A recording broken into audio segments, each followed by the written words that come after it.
nos amis de l'Occident, surtout l'élite corrompue de l'Occident, qui est en train de malmener même les Occidentaux, pensent que le monde entier les appartient.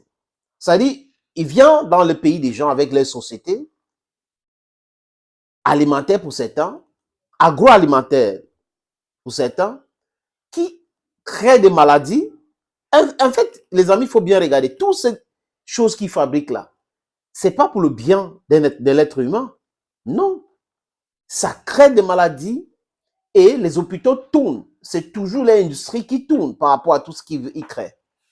Bref, ces sociétés-là, quand ça vient s'installer chez vous, parfois ils utilisent ça comme arme de guerre. Regardez ce qui s'est passé en 2010 en Côte d'Ivoire. Il y a crise post-électorale en Côte d'Ivoire, avec cette vassale de la France en Côte d'Ivoire qu'on appelle Alassane Draman Ouattara. Les Nations Unies, qui est une organisation bidon, protège Ouattara dans un hôtel. Et il crée un gouvernement, même une chaîne de télévision. Et la France facilite cela. Et qu'est-ce qui s'est passé? Laurent Gbagbo dit, il faut le recomptage. L'ancien président sud-africain vient, Thabo Mbeki, il discute avec les deux, il parle de recomptage. Nicolas Sarkozy, l'assassin de Gaddafi, c'est pas moi qui le dis, tout le monde le dit, des amis. Normalement, ils devraient répondre dans leur comédie pénale internationale qu'ils appellent Cour pénale internationale. Mais comme il est français, personne ne peut parler de lui. Qu'est-ce qu'il fait? Il refuse le recomptage.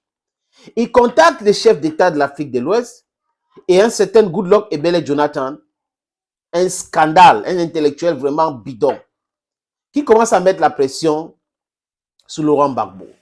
Le président Jacob Zuma vient en Côte d'Ivoire rencontrer Gbagbo, rencontrer Alassane Draman, vassal de la France.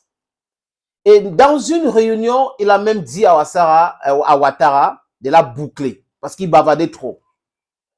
Les amis, la France a commencé à faire quoi? L'embargo sur la Côte d'Ivoire.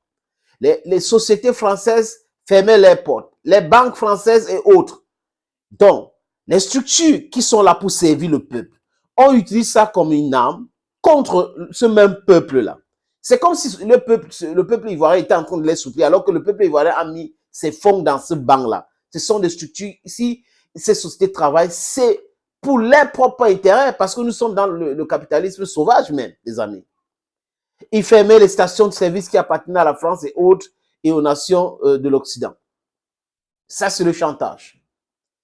Et Gbagbo a voulu créer la monnaie et on a vu comment ça s'est soldé. Monsieur Olympi au Togo, exactement comment ça s'est soldé. On peut citer des cas. Et ce sont des gens-là qui vont nous parler de démocratie. Non, c'est la démocratie. Même la kakistocratie.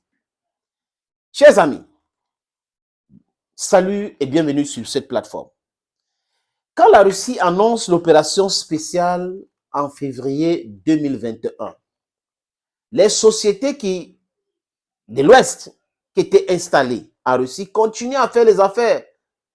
Mais les lobbyistes, les lobbying sont entrés en jeu pour dire quoi? Pour mettre la pression pour que ces sociétés-là quittent la Russie. Comme ça s'est passé en Côte d'Ivoire avec les sanctions, fermeture des portes et autres, beaucoup de pays ont compris aujourd'hui qu'il y a des secteurs qu'il faut nationaliser pour ne pas être en difficulté avec ces gens-là parce qu'ils n'aiment personne. Les gens ne peuvent pas vous coloniser, vous esclavagiser et vous aimer. Ce n'est pas possible. Ils vous imposent tout. Et il y a des gens qui prétendent que ces gens-là nous aiment. Et ils vont nous développer. Développer, ils n'ont jamais développé personne. Leur propre pays est en dégringolade aujourd'hui parce que les gens sont en train de se rendre compte qu'ils pratiquent le vol, le pillage dans d'autres pays. Ils créent des désordres partout, comme au Congo. On peut citer d'autres pays, le Sahel et autres. Oui. Et on a des Bazoum, des vassaux comme Bazoum, comme Mamadou Doumbia, comme qui encore là, comment on appelle le président de la Guinée-Bissau. C'est incroyable. Les amis, son nom, c'est pas intéressant pour moi et pour le peuple africain parce qu'on sait le rôle qu'il joue. Il y a aussi le nouveau qui vient d'arriver au Nigeria, qu'on appelle Tinubu, qui est aussi un scandale. Les amis, l'Afrique va se débarrasser des leaders pareils ou des dirigeants pareils parce que ce n'est pas des leaders. They are not leading anybody. They are leading their families and then they are leading their egoistic and egocentric interests. Et quitte la Russie après la pression Danone, on peut citer des sociétés qui sont parties. Et dans leur tête, ça devrait rester comme ça. Les Russes devaient rester, retirer leurs troupes, subir la pression, et se dire, OK, revenez alors pour travailler avec nous. Non. Les Russes ont dit non. Il n'y a pas de chantage possible avec ce pays. Nous allons remplacer ces sociétés-là avec les sociétés russes. Ils vont vendre les actifs et où d'autres seront gérés par les Russes. Et du coup, ça devient que vraiment, il n'y a personne qui est professionnel en Russie. On n'a pas de grands économistes, on n'a pas de grands managers, on n'a pas de grands ceci, du n'importe quoi. Parce qu'ils ont voulu mettre la pression pour régler un problème et ça ne s'est pas réglé. Et ils se sont rendus compte qu'ils ne sont pas si importants comme ils le croyaient et ils commencent à dénigrer. Et c'est l'âme des faibles. Vous êtes avec quelqu'un, vous ne reconnaissez pas la valeur de cette personne. Cette personne vous quitte, prenons l'exemple d'une relation, et la personne, par ailleurs, trouve quelqu'un d'autre, s'épanouit, tout va bien. Vous commencez à faire quoi? Dénigrer cette personne. Oh, il est ceci, il n'est pas bien. Oh, tous les jours la personne. Vous souffrez de l'aigreur, vous êtes aigri. Donc les Occidentaux, du coup l'élite comprador de l'Occident, ce sont des aigris. Ce sont des aigris. Ils partent à l'école. Le monde bouge, les choses avec, mais ils ne comprennent rien. C'est pour ça que j'ai aimé Omar Atatürk, le professeur qui enseigne au Canada. Il dit que l'école dans l'Occident déroute les enfants et crée des robots. Les gens qui pensent qu'on les a dit, OK, 1 plus 2 égale 1 plus 1 égale 2. Si vous faites ça comme ça, ça va marcher comme ça. Comme une lettre à la poste. Non, c'est pas comme ça. Dans la vie réelle, on peut partir de 2. On peut diviser en combien pour que ça donne autre chose. OK, si c'est 2 égale 1. Donc, you can take it the other way around. Mais comme ils ne réfléchissent pas comme ça, ils se disent, OK, on va se penser, guerre économique contre la Russie, les sociétés vont se retirer, l'économie russe va circuler et tout. Comme si la Russie demandait la matière première dans ce pays-là. Comme si la Russie ne se suffisait pas. Mais comme c'était le capitalisme, tout le monde faisait dans le business. Et comme ils savaient, comme ils savent que en compétition, la Chine est en train de les battre et la Russie est en train de venir, d'autres pays sont en train de venir. En termes de démographie et autres, c'est un problème réel pour eux.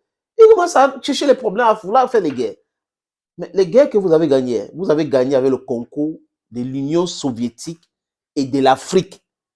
Si les Occidentaux ont gagné une guerre, c'est grâce à l'Union soviétique et l'Afrique. Si en Europe aujourd'hui, on ne parle pas allemand partout, c'est grâce à l'Union soviétique et l'Afrique. Ce n'est pas un autre pays. Hein. Ce n'est pas un autre pays. Donc, c'est une vérité. Sortez dans vos boules là, vos anciennes façons de penser là. Avançons.